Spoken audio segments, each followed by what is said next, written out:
Assalamualaikum warahmatullahi wabarakatuh. Alhamdulillah, segala puji hanya bagi Allah Subhanahu wa ta'ala yang telah mempertemukan kita kembali di bulan yang penuh barakah ini, yaitu bulan apa nana semua? Bulan suci Ramadan.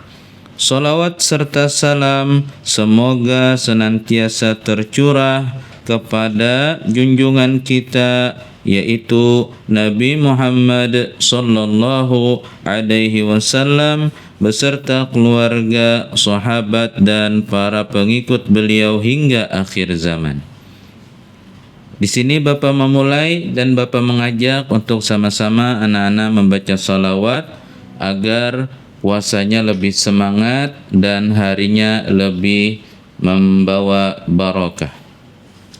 Allahumma salli ala sayyidina Muhammadin tibbil qulubi wa dawaiha wa afiyatil أبدان وشفائها ونور الأبصار وضيائها وعلى آله وصحبه وسلم اللهم صل وسلم على سيدنا محمد صاحب البشرى صلاة تبشرنا بها وأهلنا وأولادنا وجميع مشايخنا ومعلمينا وطلبتنا وطالبتنا من يومنا هذا إلى يوم الآخرة. Mudah-mudahan dengan pembacaan salawat tersebut bisa meningkatkan kecintaan kita kepada Nabi Muhammad sallallahu alaihi wasallam beserta para sahabatnya dan para pengikutnya yang mengikuti jalan terang benderang hingga akhir zaman. Amin ya rabbal alamin. Pemirsa, anak-anak Bapak sekalian dan para pemirsa yang dirahmati oleh Allah Subhanahu wa taala, senang sekali Bapak dapat menyapa Bu Hanpian kembali di program Dahsyatnya Ramadanku di segmen Tausiah bersama Al-Hamid Channel di tahun ini. Alhamdulillah, kita masih dipanjangkan umur dan masih disehatkan oleh Allah Subhanahu wa taala. Mari kita isi waktu yang berharga ini dengan memperbanyak ilmu, amaliyah dan doa agar Ramadan tahun ini menjadi Ramadan terbaik dalam hidup kita. Amin ya rabbal alamin. Di sini Bapak akan membawakan materi yaitu dengan judul Ketika Harapan Tak Sesuai Kenyataan.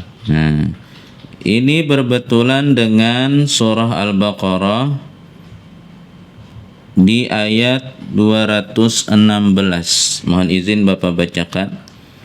A'udzu billahi minasy syaithanir rajim. Kutiba 'alaikumul qitalu wa huwa kurhun lakum وعسى أن تكرهوا شيئا وهو خير لكم وعسى أن تحبوا شيئا وهو شر لكم والله يعلم وأنتم لا تعلمون. Yang artinya diwajibkan atasmu berperang ini di zaman dahulu nak ya, zaman waktu perjuangan Nabi Muhammad sallallahu alaihi wasallam melawan orang-orang yang merangi orang Islam. Sekarang tidak lagi ya. padahal itu kamu benci. Nah, boleh jadi poin kita di sini nak. Boleh jadi kamu membenci sesuatu padahal itu baik bagimu, dan boleh jadi kamu menyukai sesuatu padahal itu buruk bagimu.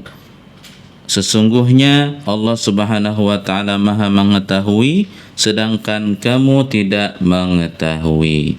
Nah, penjelasannya ini Bapak bacakan sedikit ya.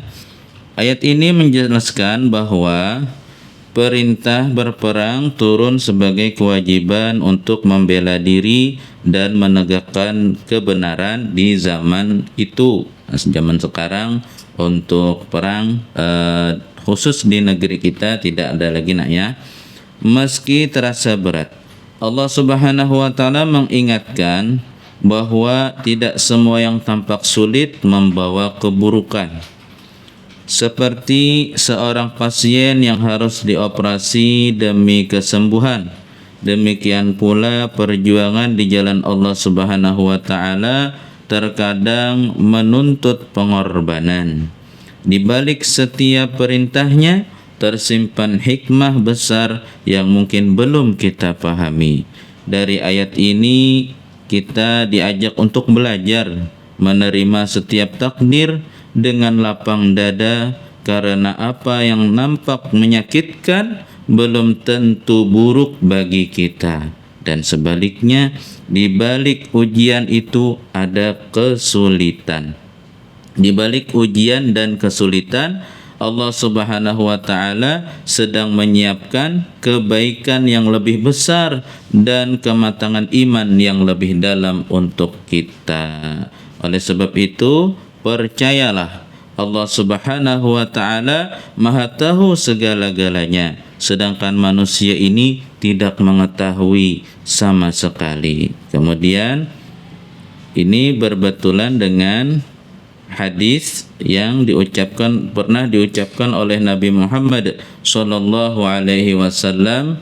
Di dalam hadis qudsi Allah Subhanahu wa taala berfirman, "Ana inda dhanni abdi bi." Aku di samping sangkaan hamba-hambaku. Bila hambaku menyangka takdir yang mungkin diberikan kepadanya itu menyakitkan, tapi dia meyakini bahwa Allah Subhanahu wa taala itu Maha baik, maka insya Allah yang sakit itu pun akan terasa nikmat. Nah, kemudian sebaliknya, nikmat yang kita peroleh harus kita syukuri dengan cara pertama bersyukur kepada Allah Subhanahu wa taala, dan selalu ingat bahwa nikmat ini tidak selama-lamanya, pasti nanti akan ada masanya, pasti nanti akan ada akhirnya. Oleh sebab itu, jangan kita merasa sombong dan merasa takabur. Nah, misalnya diberi wajah yang cantik atau wajah yang tampan,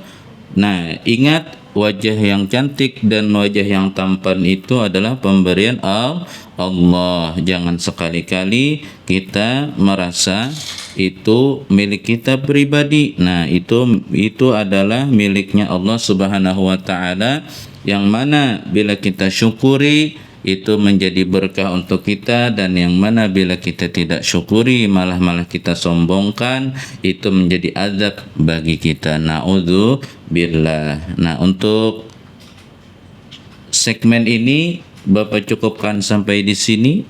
Mudah-mudahan apa yang sudah Bapak sampaikan bisa diingat dan bisa diterapkan dalam kehidupan kita sehari-hari, khususnya untuk Bapak sendiri. Salah dan khilafnya Bapak ampun dan maaf.